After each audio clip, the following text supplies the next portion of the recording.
आपसे एक निवेदन है कि संसार में रहने वाला मानव, दुनिया के कई लोग उनसे कहेंगे कि इनको पितृदोष लग गया, दुनिया के कई लोग कहेंगे इनको पितरों का दोष लगा हुआ है, पितृदोष लगा हुआ है, पितरों का दोष लगा हुआ है, पितृदोष लगा हुआ है। पर वो पितृदोष लगता क्यों?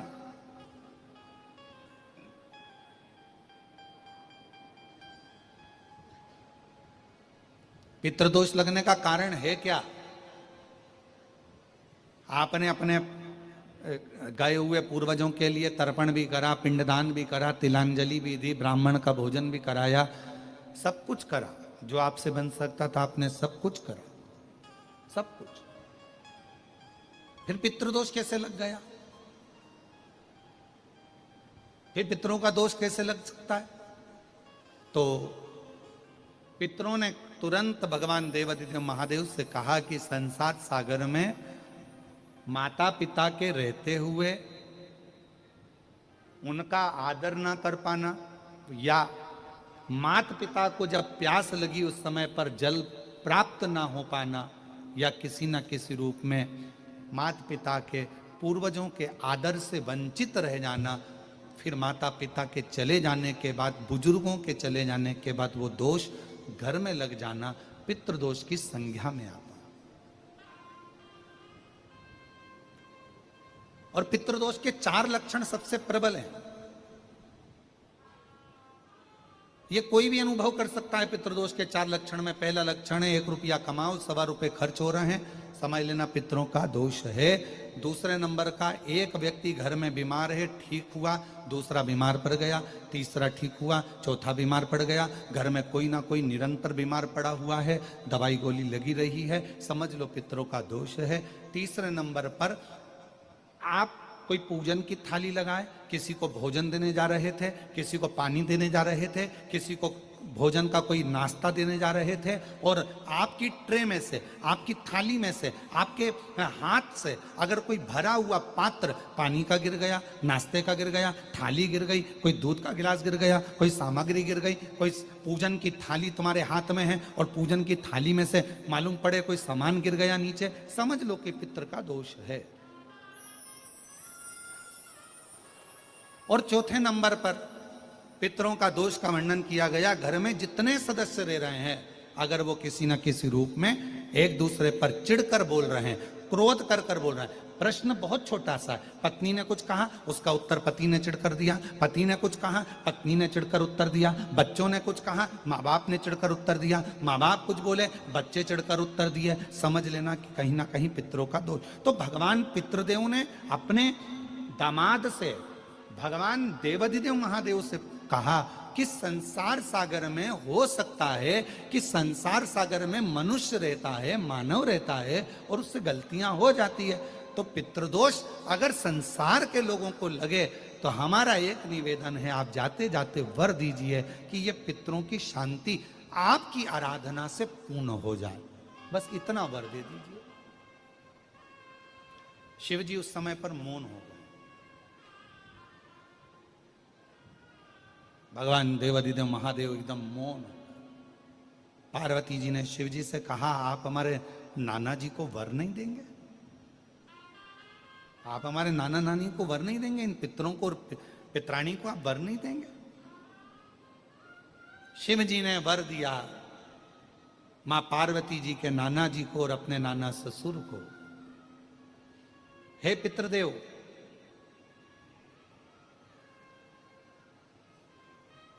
मैं आपको वर देता हूं, श्राद्ध पक्ष के 16 दिन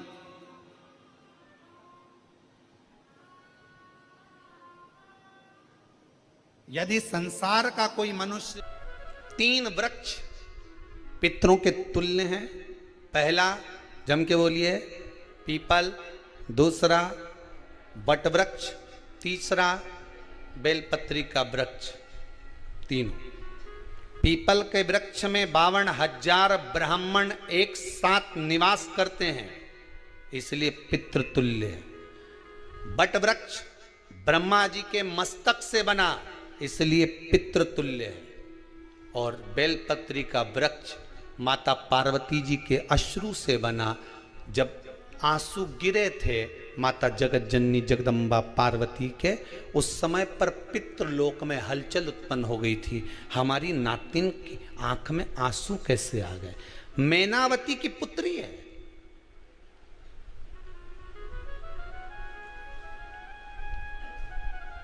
पितरों की नातिन, इसकी अश्रु कैसे गिर गए? पार्वती जी ने कहा ये आंसू नहीं, मेरा पुण्य भाग प्रकट करती हूं बेलपत्री के रूप में। तो पितरों ने वर दिया था कि ये बेलपत्री का वृक्ष हमारा आशीर्वाद है, इसके नीचे अगर कोई दीप लगाता है, शिव को स्पर्श कर चढ़ाता है, उसके पितरों की शांति होगी। हम स्वयं उसको आशीर्वाद देने के लिए पधारेंगे। बेलपत्र का वृक्ष पितृतुल्य।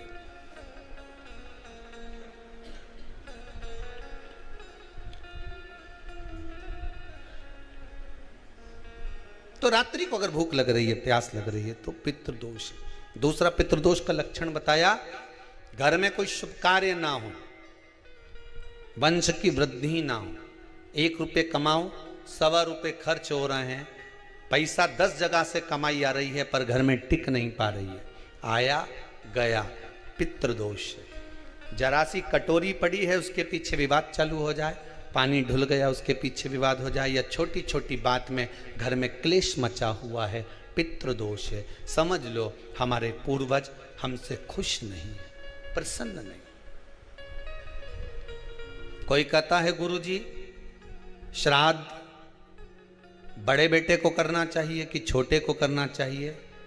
शिव महापुराण की कथा कहती है, अगर जायदाद का पूरा हिस्सा बड़े ने लिया हो और तुमने अपनी माता का दूध ना पिया हो तो एक ही को कर लेने दो। अगर माता का दूध पिया है और अगर एक अंगूठी भी ली है, जरा सा एक कपड़ा भी अगर सास का लिया है, तो श्राद्ध तो तुझे करना ही पड़ेगा, करना ही पड़ेगा।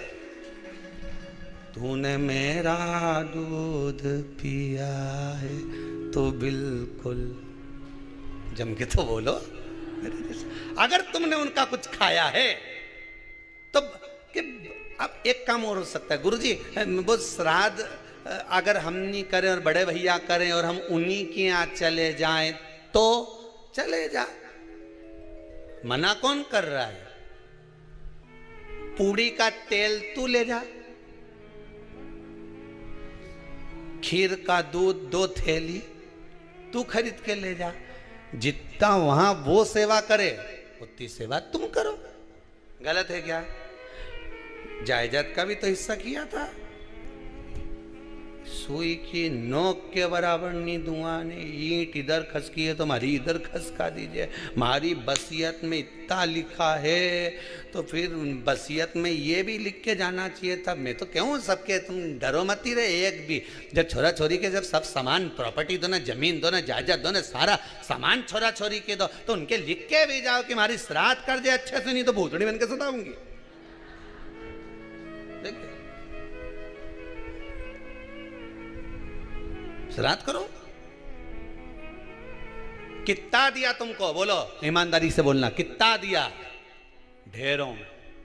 और एक बात बहुत अच्छे से कहूंगा, आप लोगों के जीवन में उतरे। अगर मायके में भाई, मायके में भाभी, मायके के लोग अगर आपके माँ बाप का श्राद्ध नहीं करते हैं तो बेटी भी अपने माता पिता का श्राद्ध कर सकती है। उसने भी दूध पिया है अपने माता पिता का, पर वो श्राद्ध का भोजन कौन कराएगा? बेटी का पुत्र हो, बेटी की पुत्री हो, वो कराए। और नाम वो नाना नानी का ले ले, करे।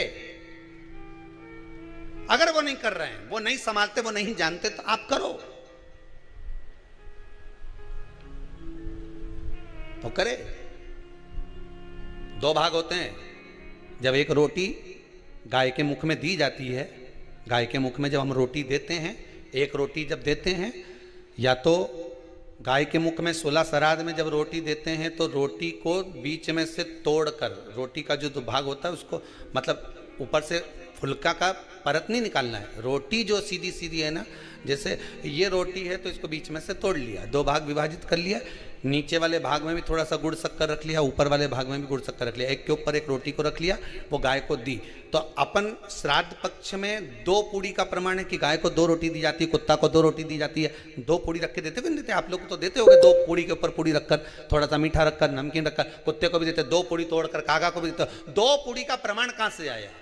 2 भाग रोटी के टुकड़े का प्रमाण कहां से आया? श्राद्ध पक्ष में ही ऐसा क्यों किया जाता है? बाकी के समय पर तो कोई ऐसा 2 पूड़ी का प्रमाण ही नहीं, पर श्राद्ध पक्ष में ये क्यों कहा जाता है कि पूड़ी के ऊपर पूड़ी रख दे, उसमें मीठा रख दे, खीर शक्कर रख दे, गाय को दिया, कुत्ते को दिया, कागा को दिया, ऐसे क्यों कहा जाता है?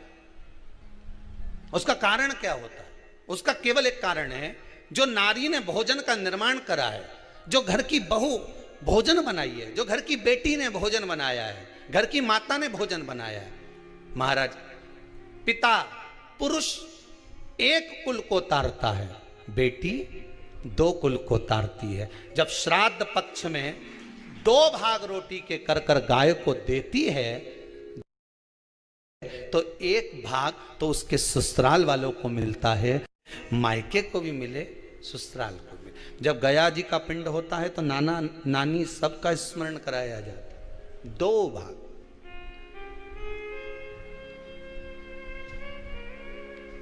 पुण्यता प्राप्त।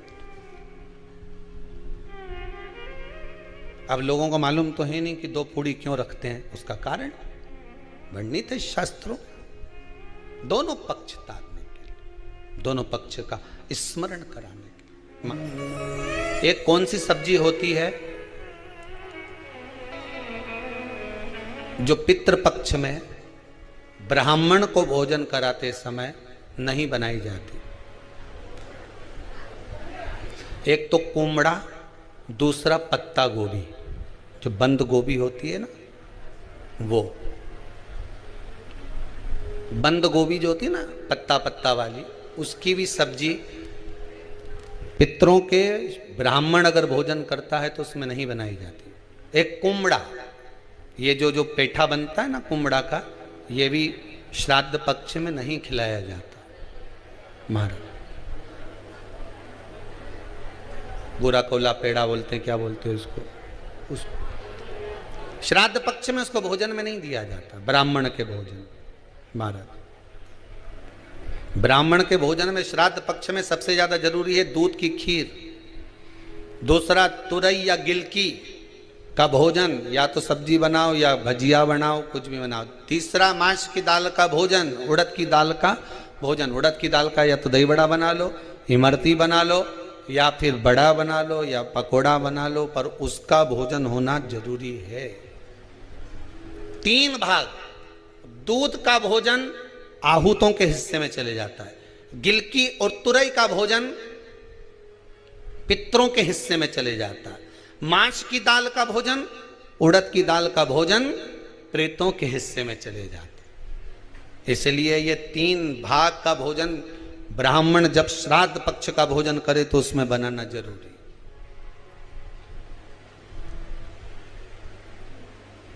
बहुत जरूरी। आपके यहां जब श्राद्ध हो भोजन अवश्य। कई लोग कहते हैं गुरुदेव, जब हम गया जी से आ जाएं तो क्या ब्राह्मण भोजन कराना जरूरी है? क्यों नहीं, कराओ, क्यों नहीं करा? क्या गाय की रोटी निकालना जरूरी है?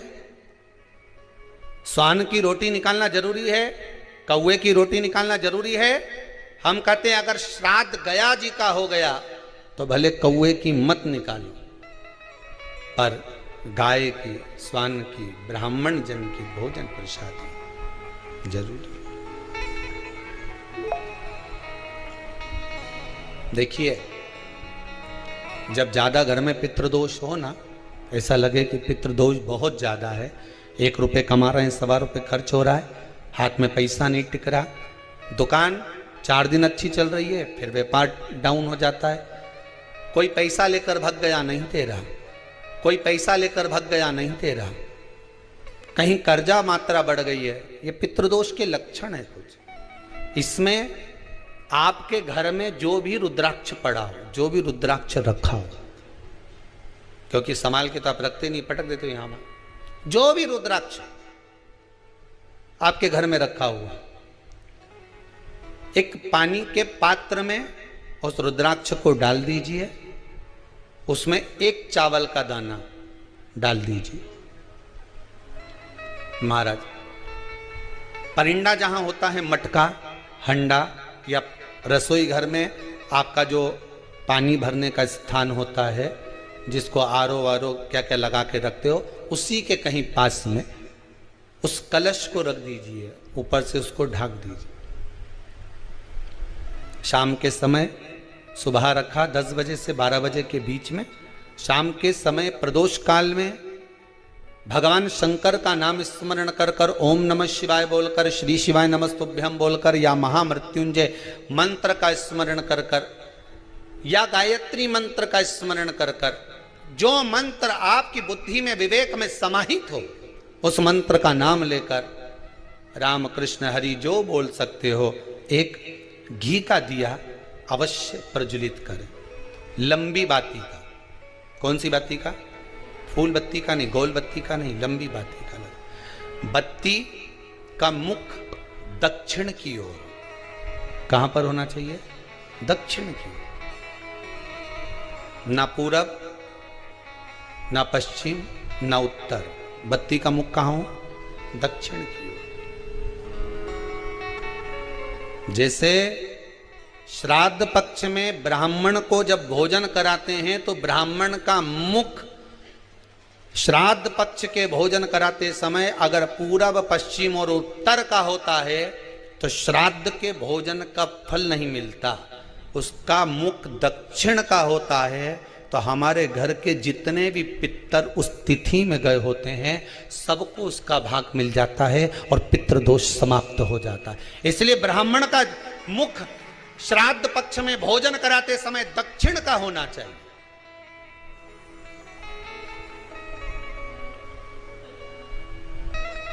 ब्राह्मण का मुख दक्षिण का हो।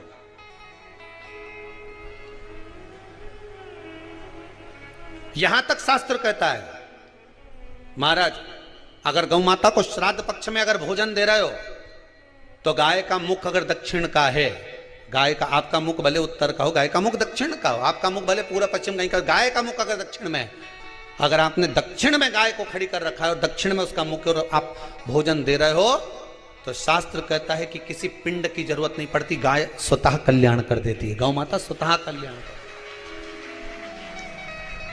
दक्षिण मुखी हो। तो दिए की जो बाती का मुख कहां होना चाहिए? दक्षिण का। और दक्षिण का मुख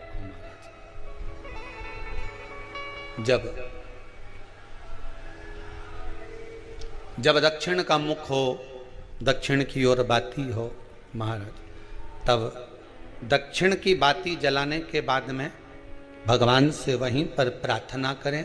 जो कलश रखा है उसके ऊपर जो प्लेट रखी है, ढाका गया है, वहां अपना सीधा हाथ रखें और अपने पूर्वजों का, अपने पितरों का स्मरण करें कि मेरे धन को लेकर कोई चले गया, मेरा व्यापार ऐसा चल रहा है, मेरा घर में बच्चों का विवाह नहीं हो रहा, या घर में इतनी अशांति है, या तकलीफ है, या कष्ट है, ये सब का स्मरण कर कर उस कलश को रात्रि भर रखे रहने दें। सुबह स्नान आदि करने के बाद फिर एक घी का दिया दक्षिण की ओर लगाकर सुबह 10 बजे से 12 बजे के बीच में उस जल को शिव जी को समर्पित कर कर आ जाएं और वो रुद्राक्ष लेकर वापिस सजाएं। महाराज वापिस सजाइए, उस रुद्राक्ष को अपने घर में रख दीजिए। वर्ष भर वो रुद्राक्ष आपको कभी बीमारी से नहीं घिरने देगा, कभी किसी जगह खड्डे में नहीं जाने देगा, वो उन्नति की ओर ही बढ़ाएगा। भले कोई भी रुद्राक्ष हो, 1 मुखी से लेकर 14 मुखी, 20 मुखी, 18 मुखी, जो रुद्राक्ष आपके पास में, आप तो उसका स्मरण करिए। आप उसका स्मरण करें।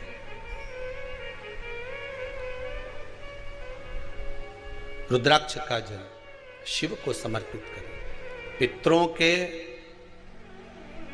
जितने भी द्वार हैं, पितरों के जितने भी दरवाजे हैं, पितृलोक में जितने भी पितृ विराजमान होते हैं महाराज, ये सब शंकर के ऊपर चढ़े हुए जल का भाग ग्रहण करते हैं। शिव के ऊपर चढ़ाओ। 33 कोटि देवताओं में से कोई एक देवता ऐसा बता दो जिसको काली तिल्ली चढ़ती हो, काली मिर्च चढ़ती हो, सारे वृक्षों की पत्तियां चढ़ती हो, सब तरह के पुष्प चढ़ते हो, दुर्वा भी चढ़ती हो, बेलपत्र भी चढ़ता हो, आँख का पुष्प भी चढ़ता हो, धतूरा भी चढ़ता हो, जिसको भांग आदि भी चढ़ती हो, तुलसी की मंजरी भी चढ़ती हो। तुलसी की मंजरी भी शंकर को चढ़ती, तुलसी का दल नहीं, मंजरी वो भी चढ़ती। 33 कोटि देवताओं में कोई ऐसा देवता बताओ, संपूर्ण सामग्री भगवान केवल एक है, देव अधिदेव महादेव, जिनको काली तिल भी चढ़ रही है, काली मिर्च भी चढ़ रही है, जिनको संपूर्ण सामग्री भगवान शिव को समर्पित हो रही, संपूर्ण यहां तक राई, सरसों, राई के दाने तक भगवान शंकर को चढ़ते हैं। 1.25 लाख दाने का प्रमाण है महाराज शंकर जी को समर्पित करने का। सरसों चढ़ती, राई चढ़ती महाराज, पुष्प, बेलपत्र, दुर्वा, जगह जगह के पुष्प शिव को समर्पित होते हैं। दे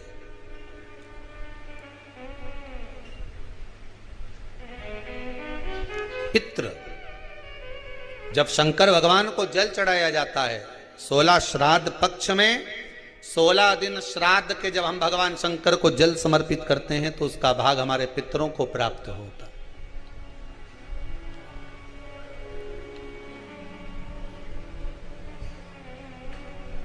केवल 16 श्राद्ध के दिन ही ऐसे होते हैं जिसमें शंकर भगवान को जल में दूध मिलाकर चढ़ाने की जगह दूध भले 1 चम्मच चढ़ा रहे हो पर अलग से चढ़ाओ, कच्चा दूध अलग से चढ़ाओ, उसके बाद भले तुम जल चढ़ा दो, पर लोटे में जल में दूध मिलाकर 16 दिन श्राद्ध पक्ष में नहीं ले जाना।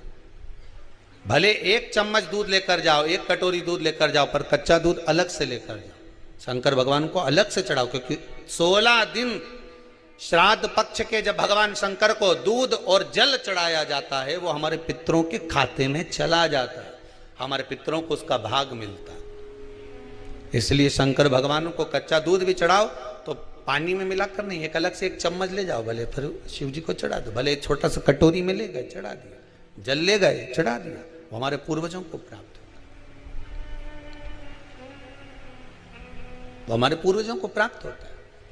जिस बालक बालिका का जॉब नहीं लग रहा हो, सर्विस नहीं लग रही हो, नौकरी नहीं लग रही हो, जगह जगह पहले करते थे जॉब अब छूट गई, 2 साल हो गए 3 साल हो गए सर्विस नहीं लग रही हो, बहुत प्रयास कर लिया हो, बहुत प्रयास, तो महाराज काली तिल्ली को पीस कर उसको जल के पात्र में डालकर अपने घर के मटका परिंडा पितरों का जो स्थान होता है, जलाशय होता है, उसके पास में एक पात्र में रख दीजिए। बेलपत्री या बट का पेड़ या पीपल का पेड़, इस वृक्ष के नीचे 1 रात्रि तक रखे रहने के बाद में दूसरे दिन अपनी कामना कर, जिनका जॉब नहीं लग रहा, सर्विस नहीं लग रही, नौकरी नहीं लग रही, या कहीं उलझने उत्पन्न हो रही है, उस व्यक्ति को हाथ में ले जाकर उस पात्र का जल,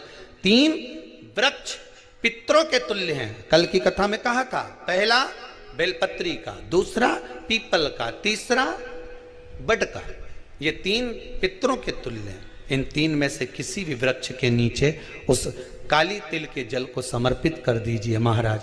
बाबा चाहेगा, भोलेनाथ जी चाहेगा तो 3 महीने में कहीं ना कहीं योग बना ही देगा, ये पक्का। बाबा पर विश्वास रखो।